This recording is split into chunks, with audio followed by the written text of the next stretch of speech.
So writers, today is an exciting day. Looking at your box sets makes me realize that I'm in the company of true writers. Go ahead, go shake hands with someone and introduce yourself like an author would, like Cynthia Ryan would. Kind of like this. Hello, I'm Althea Brooks, and I wrote Tom and the Treehouse series. Now it's your turn.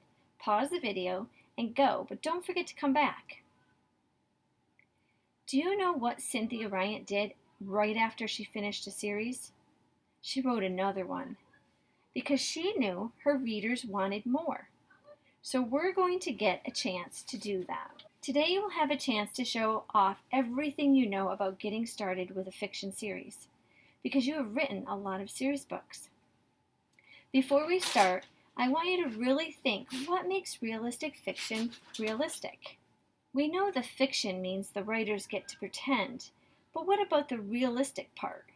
Today I want to teach you that realistic fiction writers often study what makes realistic fiction seem so realistic. Then they rely on their own experiences to write stories that seem real. We're going to figure out what authors do to make stories seem real, to make them realistic fiction. Let's take a look back at one of our favorites, Henry and Mudge and the Happy Cat. Watch me as I turn the page and read a little more. As I read, ask yourself this question. What feels real about this story? I'll think about that question as well. So, Henry and Mudge and the Happy Cat.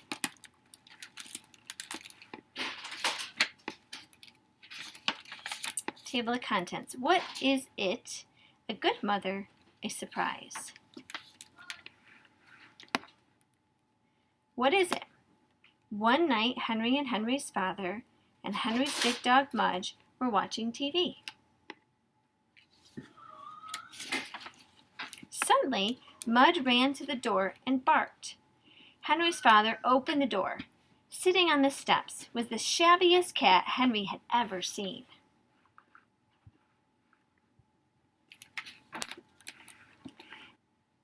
It had a shaggy belly, skinny legs, and fur that looked like mashed prunes. Henry's father and Henry's big dog Mudge stood in the door and looked at the shabby cat. "Hey, kitty," said Henry. "Are you sure it's a kitty?" said Henry's father. "It might be a stray," Henry said, petting it. "It has to be," said Henry's father. "That is the shabbiest cat I have ever seen." He carried the cat into the house while Henry and Mudge followed. Mudge's tail was wagging hard. "This cat looks like mashed prunes," said Henry. "But it's nice." "Nice for disaster," said Henry's father. The three of them watched as the cat drank 3 bowls of milk. So I'm going to stop here for a second. Let's go way back to the beginning. And let's think about what makes this story real. So what feels real about this story? One thing that feels real is the place. The way the story starts in Henry's house. It's not on a spaceship or inside a volcano. I guess another thing that feels realistic is the characters are ordinary people who do ordinary things. Look at this picture. It's a boy, his dad, and his dog. Henry and his father are wearing ordinary clothes, and they're watching TV on the couch. This feels very real to me as a reader. And then, of course, the TV doesn't turn into an alien and try to hurt them. Instead, Mudge hears a noise at the door and starts barking. Mudge is like a real dog. So let's read on a little bit more and see if we can find anything else that makes it feel so real.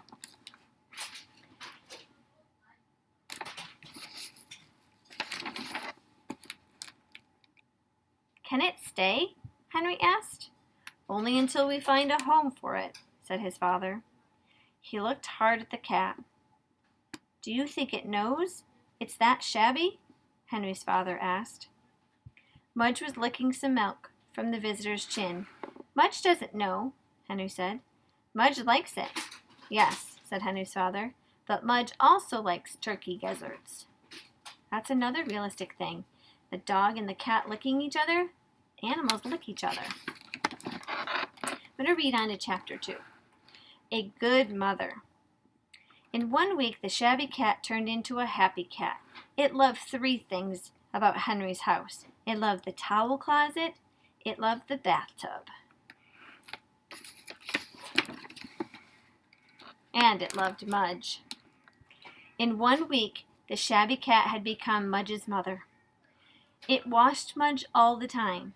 It washed Mudge's ears. It washed Mudge's eyes. It washed Mudge's dirty feet. Yuck, said Henry. Cats like to wash things, that's for sure. The cat also made Mudge use good manners. Mudge had to wait his turn at the water dish. Mudge had to share his big toy. Mudge even had to share his crackers. But Mudge didn't mind, because Mudge loved the cat too. Henry's mother and Henry's father wondered what they would do with the cat. They like it, but taking care of Mudge was like taking care of 5 dogs. They didn't want any more pets. Henry's mother decided to make posters to find a home for the cat. Henry helped her.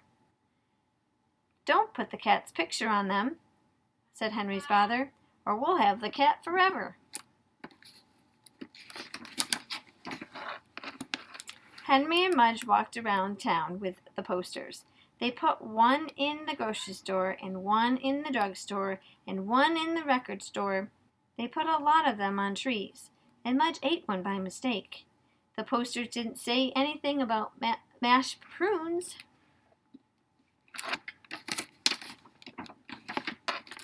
When Henry and Mudge came home, Henry's father and Henry's mother were sitting on the couch with the cat. Henry's mother said, "Cats are nice." Henry's father said, "Even shabby ones." Mudge climbed onto the couch to be with his new mother. Henry climbed on next. The happy cat purred and purred. So let's talk about things that were realistic in this chapter. The cat loves living with them, and the things the cat loves are so real. The towel closet, the bathtub, and Mudge.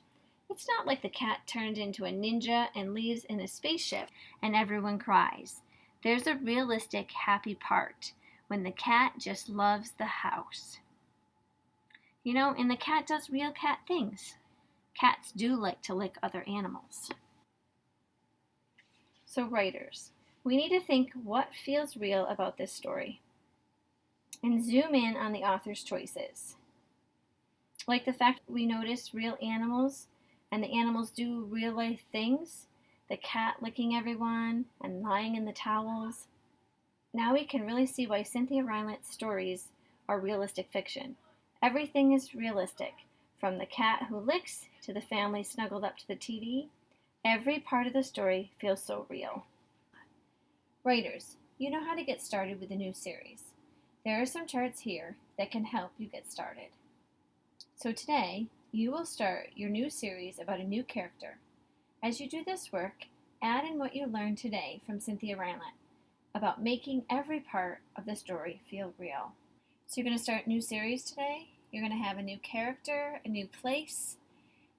And I want you really to look at the charts that I'm going to post and use those to help you remember all the good things that we add in our story so that when it comes to editing and revising, you don't have as much work to do because you used all the charts and you did the best you could when you first started.